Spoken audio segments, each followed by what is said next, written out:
On va parler maintenant psychosomatique et neurotransmetteurs. Donc j'ai intitulé ce chapitre « Les neurotransmetteurs au cœur des résonances psychosomatiques ».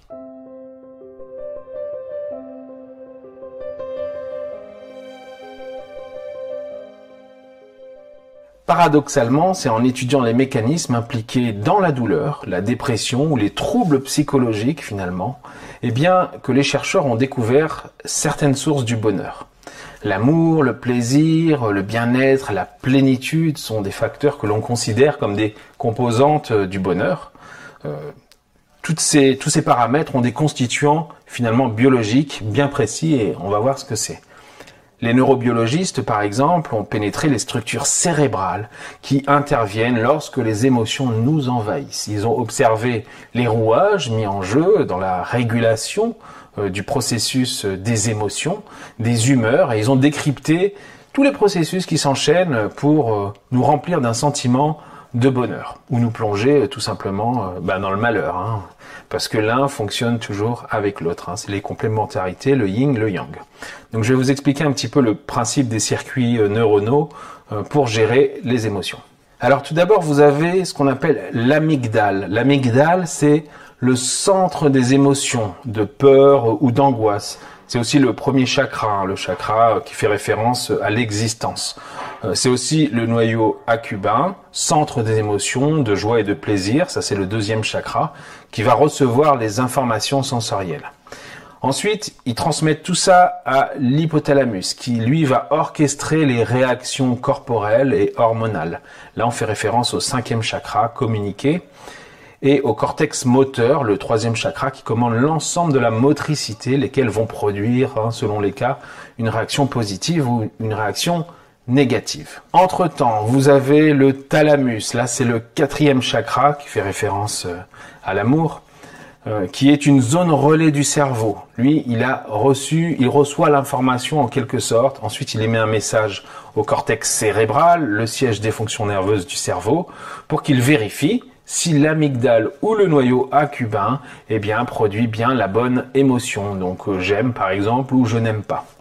Le message vérifié est transmis au cortex préfrontal qui va libérer via l'hypothalamus donc des hormones et des neurotransmetteurs dans l'ensemble de l'organisme et dans le cerveau.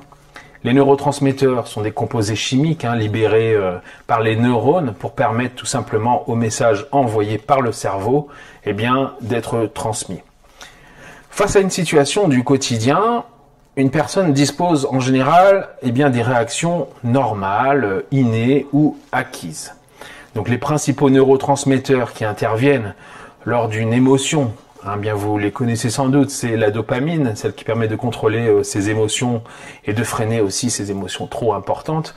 Vous avez la noradrénaline, elle va jouer un rôle dans l'attention, les émotions, le sommeil, le rêve, voire l'apprentissage. Les effets émotionnels se régulent aussi par la vue, lorsque les images atteignent tout simplement le cortex visuel. Pour affiner nos réactions émotionnelles, le thalamus envoie l'information au cortex visuel, donc là c'est le sixième chakra, qui fait référence à la vue, qui va décrypter de façon détaillée l'image perçue et va prendre aussi les décisions appropriées. Vous avez aussi le circuit de la récompense, très important, l'extase, qui utilise comme neurotransmetteur principal la dopamine. Et ça comprend aussi l'aire tegmentale ventrale, ce qu'on appelle couramment l'ATV, et les sorties motrices. Donc l'ATV, c'est septième chakra, donc connaître, qui est chargé d'établir les connexions entre les neurones et les zones impliquées dans le processus. L'ATV va analyser et transmettre l'information dans le but de mener l'ensemble des actions à une récompense. C'est ce qu'on appelle le circuit de récompense. Ce circuit, il est nécessaire à la survie. Il va gérer ce qui est en rapport avec se nourrir, se défendre, se reproduire, etc. Qu'à l'extase de la connaissance, en passant par des expériences plaisantes aussi, comme un bon repas, une rencontre amicale, la vue d'un être aimé, un rapport sexuel, ou tout simplement écouter une musique douce. Les sorties motrices, quant à elles, en complément donc de la TV, vont autoriser ou inhiber les comportements d'approche et de recherche, un petit peu comme une sorte d'interrupteur qui autorise ou interdit certains comportements motivés. Tout cela peut vous sembler un petit peu complexe, hein, j'en ai conscience, si c'est pas votre domaine, mais c'est un fonctionnement qui reste finalement assez logique. C'est un genre de symphonie cérébrale, comme un système, comme une machine. D'ailleurs, le cerveau et l'ensemble des processus du cerveau, hein, pour gérer les émotions, suit parfaitement une logique d'élaboration que vous allez retrouver dans la carte corporelle des sons. Donc en partant de bas en haut, donc c'est yang, hein, le flux montant, des fréquences graves aux aigus, des besoins primaires à la réalisation de soi sur la pyramide de Maslow, de l'avoir qui est rationnel ou de l'être qui est spirituel, de la terre à l'air, etc. Eh bien, le tout est en parfaite harmonie et cohérence, un petit peu comme est la suite mathématique de Fibonacci. Donc ces travaux se succèdent depuis les années 1970 grâce au progrès de l'imagerie cérébrale. Les neurosciences, par exemple, s'invitent de manière rationnelle dans cette quête millénaire, jusqu'à l'apanage des philosophes, des poètes et plus récemment des psychologues. Les molécules et aussi les neurotransmetteurs ont une fonction essentielle dans les sensations de bien-être physique et psychique. Leur activité va stimuler ou annihiler des émotions comme le plaisir, le désir, la motivation. Par exemple, la dopamine, qualifiée d'hormone de l'action, intervient dans l'anticipation, la motivation, la projection d'émotions positives et va nous pousser justement à positiver, à avancer dans la vie. La sérotonine, par exemple, elle, c'est un autre neurotransmetteur indispensable pour réguler nos humeurs, voilà. Donc stimulé par la passion amoureuse, les relations sociales, les pensées positives, les contacts physiques, ce neurotransmetteur va agir comme un euphorisant. On observe aussi un déficit important de sérotonine chez les personnes en dépression ou simplement malheureuses parce qu'elles sont séparées par exemple d'un être aimé. Citons également les endorphines et les encéphalines qui sont très connues sous le nom d'hormones du plaisir. Ces substances produisent un effet plutôt euphorique, anxiolytique, même voire antalgique. Elles modulent le message douloureux, inhibent sa transmission finalement vers le cerveau et provoquent une sensation de bien-être immédiat lors de leur réception par les cellules nerveuses.